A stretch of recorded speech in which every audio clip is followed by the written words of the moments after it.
Alors bonjour à tous, aujourd'hui on va faire la vidéo un peu différemment, on va la faire en voice-over parce que voilà, je pensais que c'était quand même plus simple et plus agréable, ça fait des vidéos plus courtes avec seulement des timelapses, c'est plus facilement visionnable. Vous me direz ce que vous en pensez dans les commentaires. Allez, c'est parti.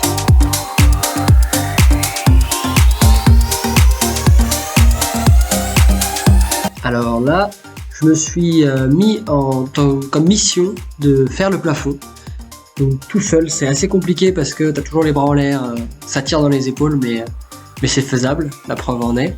Donc j'ai commencé par poser une latte que je viens fixer avec des vis, et le reste ce sera seulement des clous sur les tasseaux qu'on avait déjà posés juste avant.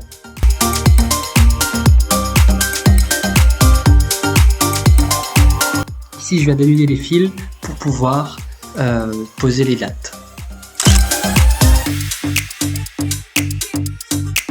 La nuit tombe, mais pas le travail, et on continue, toujours aussi énergique et aussi rapide, oui.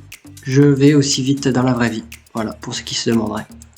Ici, je viens faire le premier trou pour pouvoir installer mon plafonnier, que vous verrez par la suite. On se retrouve le lendemain, toujours même objectif, fixer ses lattes. Ça m'aura pris 2 jours pour faire juste la moitié du toit. Mais franchement le rendu est super joli, je vous montrerai ça juste après.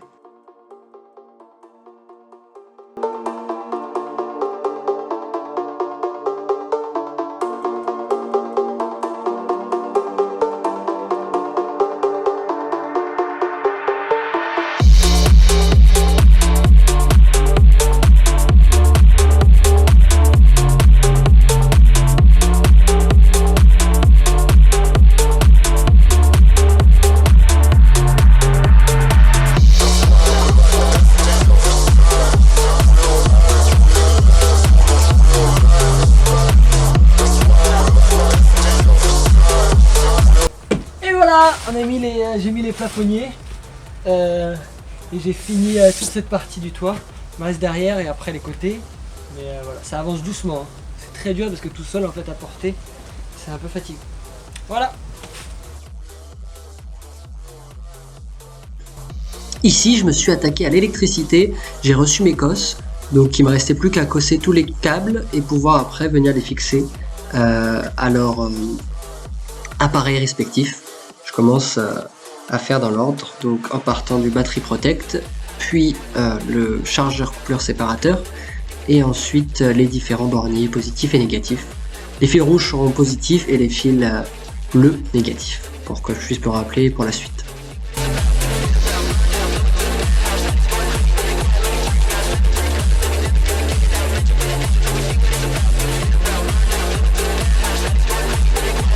Alors c'était beaucoup plus compliqué que prévu parce que les câbles étant très gros, c'était très difficile de venir les tordre. Et franchement ça m'a pris beaucoup de temps pour ce que c'est. Et je pense à l'avenir peut-être partir sur des câbles un peu plus fins. Donc peut-être du 10 mm au lieu de 16. Alors, nous voilà devant.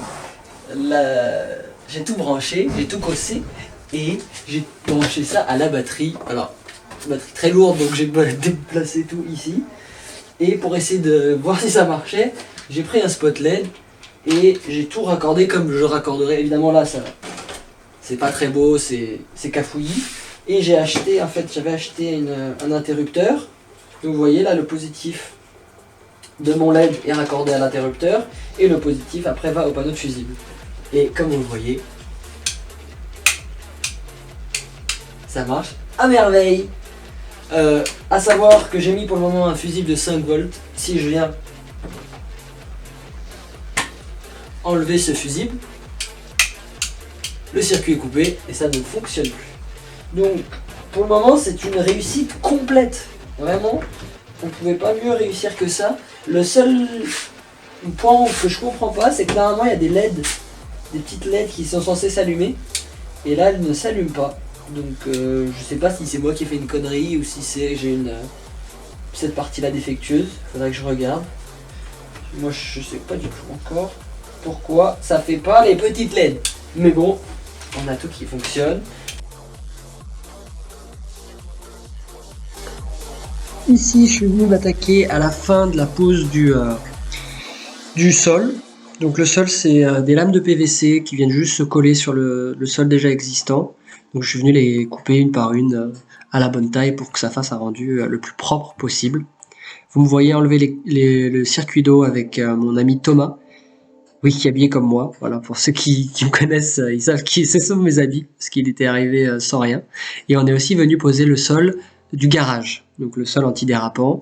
Il était un peu plus petit que ce que j'avais imaginé, donc il va falloir que j'en rachète pour venir combler les trous que vous voyez sur les côtés et devant. Et on est venu coller tout ça avec du scotch double face. Voilà, ensuite là on essaye de voir comment le circuit électrique va se passer. Donc là on a notre plaque qui est déjà faite et qu'on vient tester. Ensuite on s'est attaqué à la découpe de la séparation entre le lit, voilà une petite photo, de la séparation entre le lit et le salon, qu'on est ensuite venu fixer sur les pieds du lit.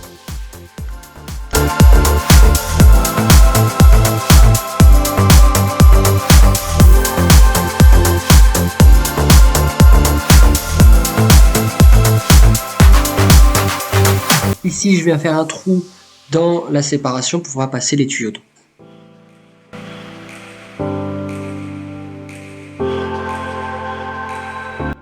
Et j'ai pu aussi acheter tout ce qui me manquait pour finir complètement le tuyau d'eau que je vous présenterai dans une prochaine vidéo plus en détail une fois que j'aurai vraiment tout fini et qu'on pourra commencer la mise en eau. Donc, pour vérifier que tout est bien étanche.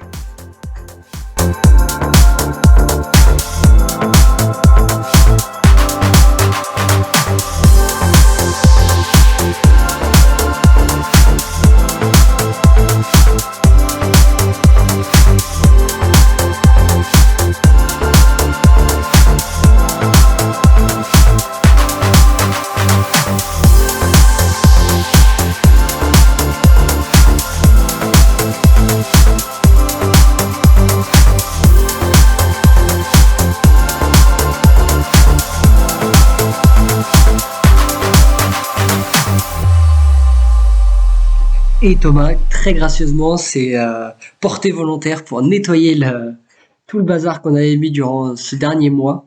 Et ça a été vraiment quelque chose que j'avais pas du tout envie de faire. Et il s'est porté volontaire, donc un grand, grand, grand merci à lui. Allez, et c'est tout pour moi. Je vous dis à la semaine prochaine.